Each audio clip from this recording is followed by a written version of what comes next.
Friend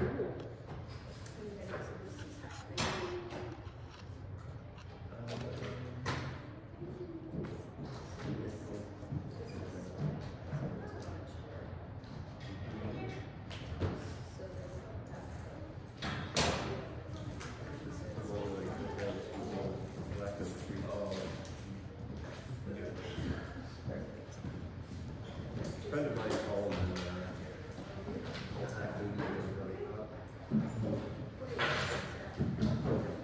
and let's see.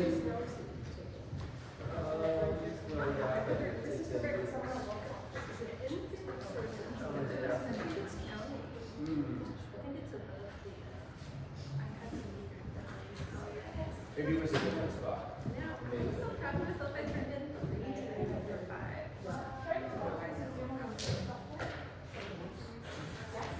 For recording the turn?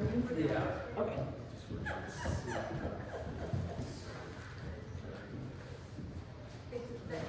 Okay, it looks like the gang's all here. Is Dave joining us at any time tonight? Dave will be joining us for the city council meeting.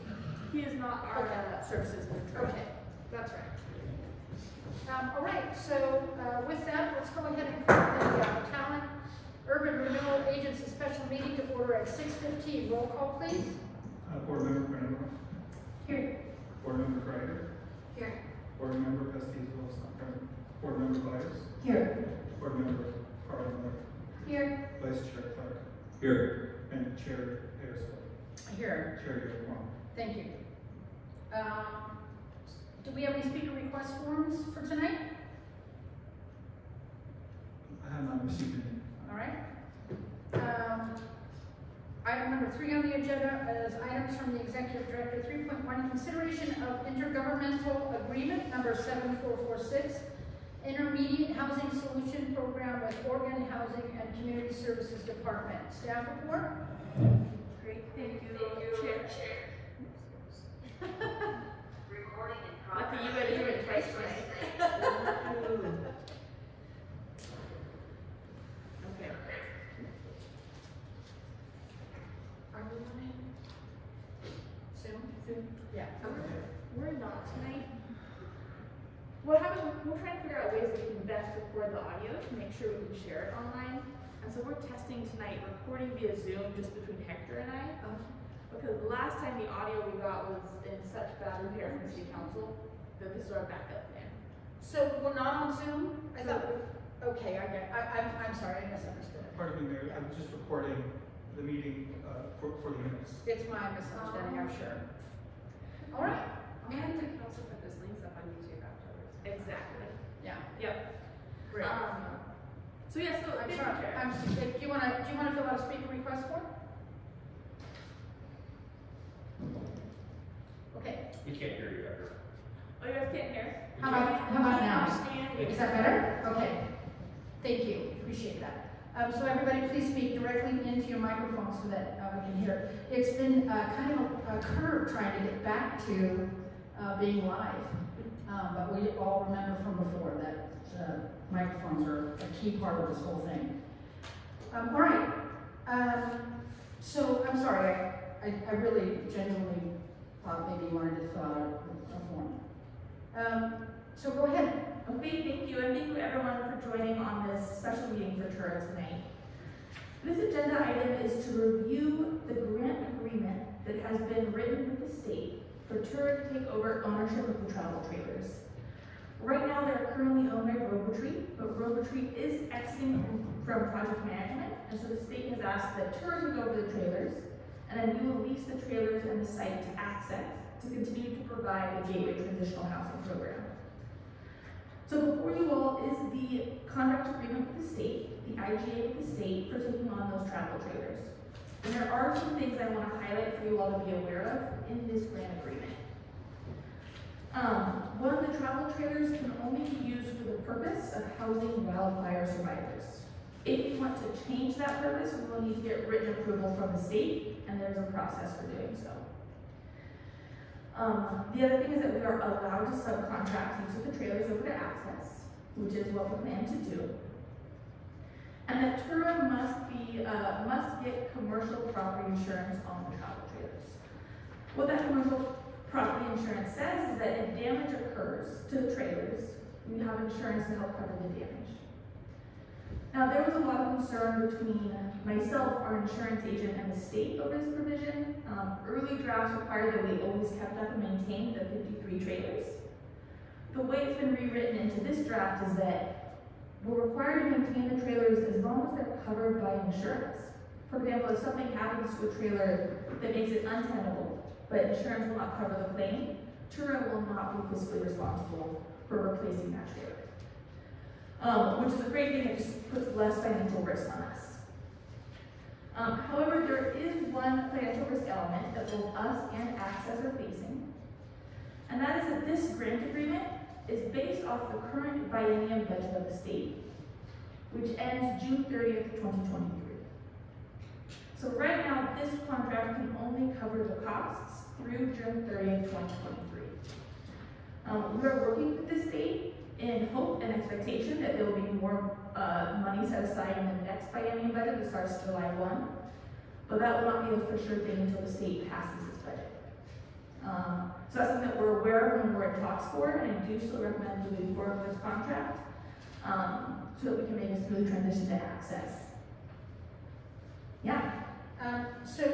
The cost that you're talking about that will not, that we don't know is going to roll over into the next biennium, is that, so is the $75,000 that they're granting us for, in this contract, is that the same funds that you're talking about that are in this biennium that would? Correct. And so, do we anticipate that the $75,000 is not going to cover the cost beyond June of 2023?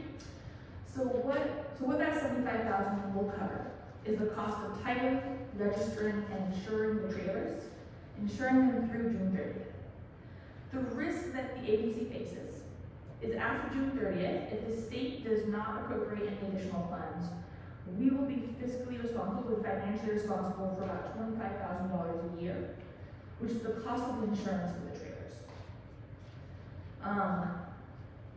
Yes, go ahead, member. That's fine. Do we have a plan if there ends up not being funding to cover those costs as of July 1st? We are working, so Access, the state, and myself are working together to figure out a backup plan. I will fully share with you all that right now we don't have a solid plan in place. Largely we're in a rush to get that transition from Road Retreat to Access, since Road Retreat has stepped away as of February 1st. So that is something I will keep you all up to date. The other requirement in this contract is we will need to make a trailer disposition plan. So what do we do with the trailers once this program is all done, and submit that to the state by March 1st. So as we're having those discussions about what we'd like to do with the trailers, is a good time to also have the discussions around foregoing financial.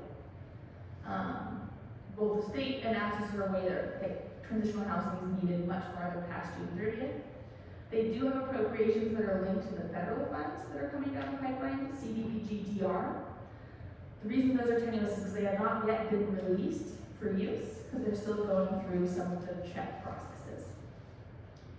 I have a follow-up question. I have actually a couple questions on this item. So $25,000 a year, are you guys talking about putting that in reserve yet? Is there any conversation about that? You mean in contingency? Yeah. Yeah, so that was my first thought when negotiating this contract was, could we just set money aside and cover it?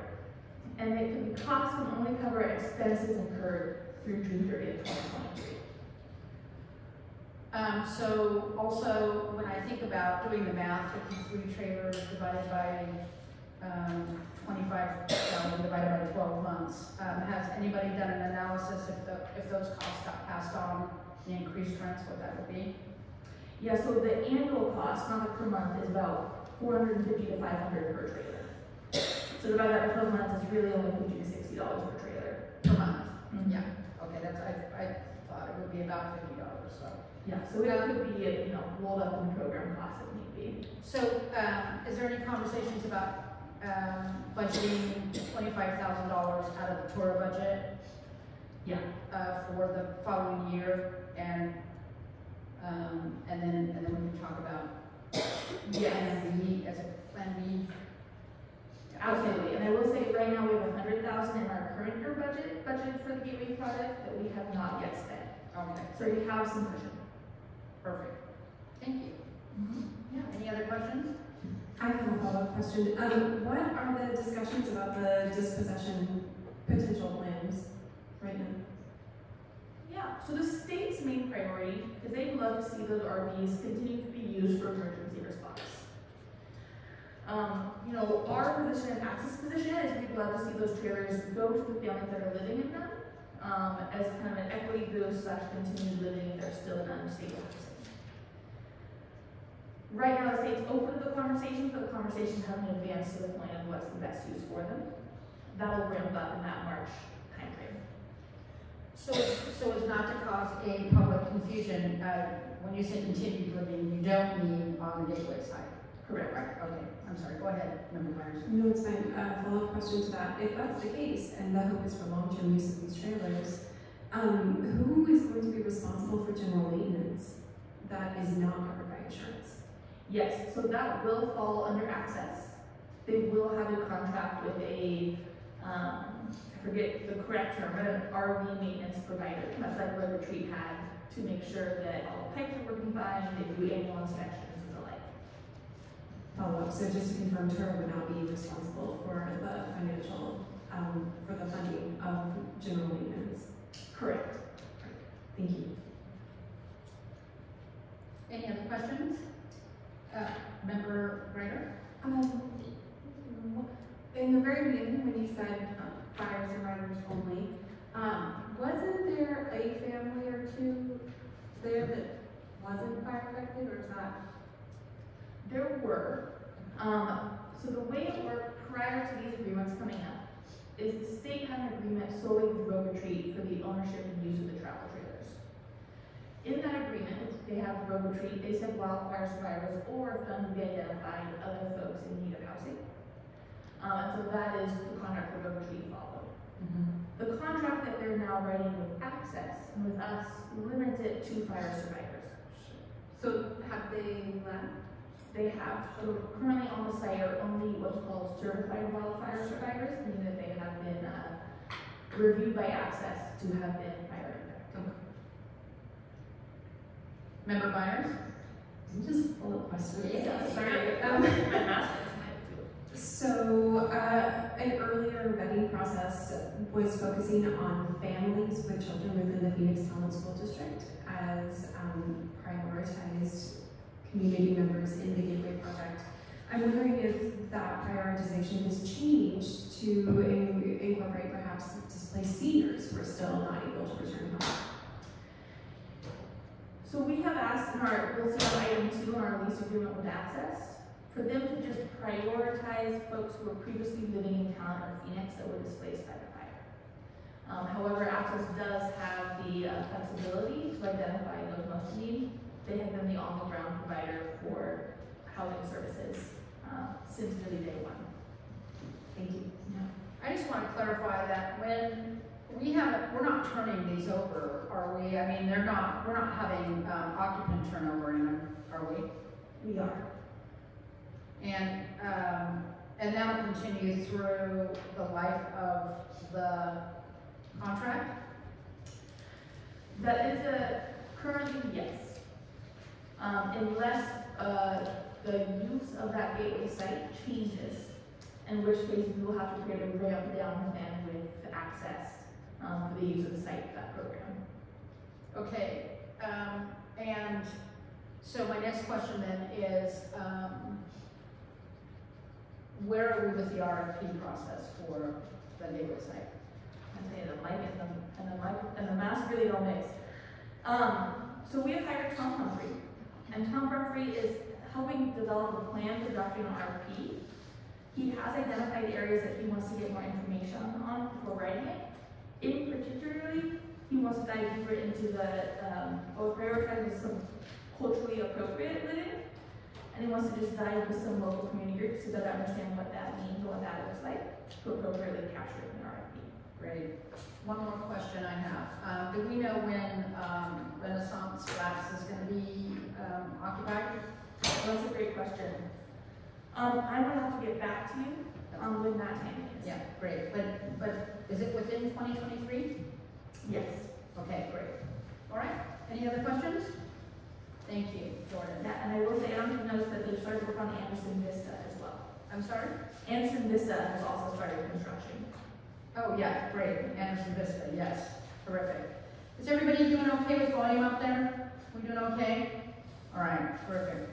All right, do you need a motion on this Yes. one? Yes, please. It's on Yeah. page 2. Yeah. If nobody has any more questions, I'll entertain a motion. Member Perry Miller. I move to approve intergovernmental agreement number 7446 and authorize the executive director to execute the agreement. Second. We have a motion and a second to approve intergovernmental agreement number 7446 and authorize the executive director to execute the agreement. Is there any further discussion? All those in favor, please say aye. Aye. Any opposed? Motion carries. Jordan, thank you so much for doing an incredible job on what turned out to be a very complex situation after Road Retreat made the changes that they made. And talk about pivoting and making, lemonade out of lemons. You did an incredible job, and we're very grateful. Thank you, I appreciate that. Our community members, our families that are still warm and safe in our own community, I'm sure are more grateful than we are. So thanks so much. All right, let's go ahead and move on to item number 3.2, consideration of lease agreement with access for the Gateway site for Gateway Transitional Housing Program. Staff report. Great, as discussed in the earlier agenda item, Road Retreat has been running the Gateway Transitional Housing Program on the Gateway site since December 2021. They have exited management of that site really as of February 1st / this week, and Access has stepped in to take over that property management. So what for you all is a lease to lease the Gateway site as well as the travel trailers to Access for their Gateway Transitional Housing Program. Just some key points of this lease. It is a 2-year lease with the option to terminate early with 60 days notice from either party. It is a nominal rent amount with the idea they're providing such a strong benefit and service to our community. We want to keep costs low for them, so we can keep costs low for the folks living there. Access would be responsible for the housing program, any site maintenance, property tax, though there is no property tax on the Gateway site, and maintain the insurance levels required by our contract with the state. Really, that is general liability insurance. Our responsibility is really to maintain the insurance levels required by the state, including the commercial property insurance on those travel trailers.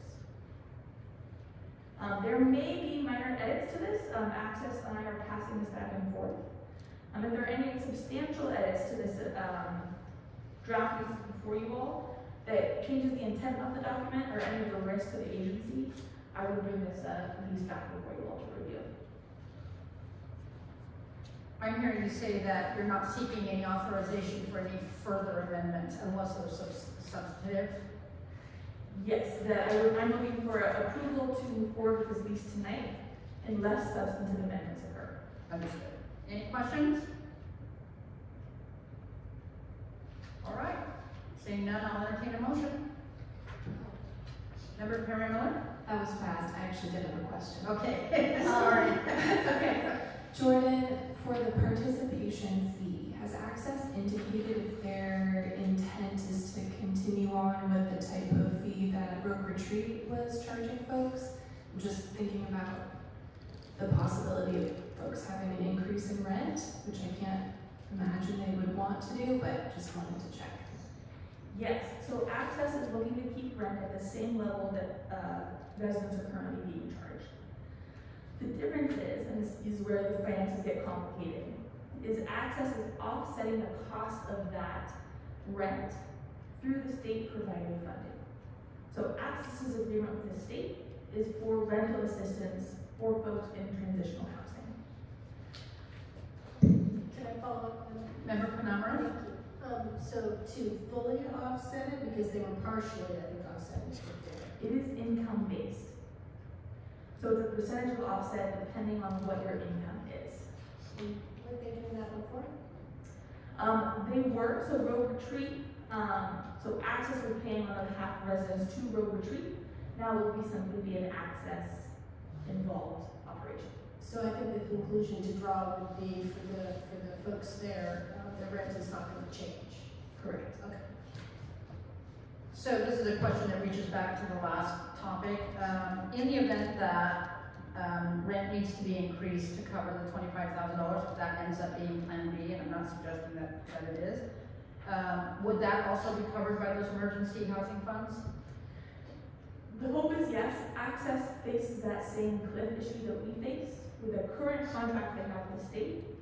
Only covers through June 30th, 2023. Okay.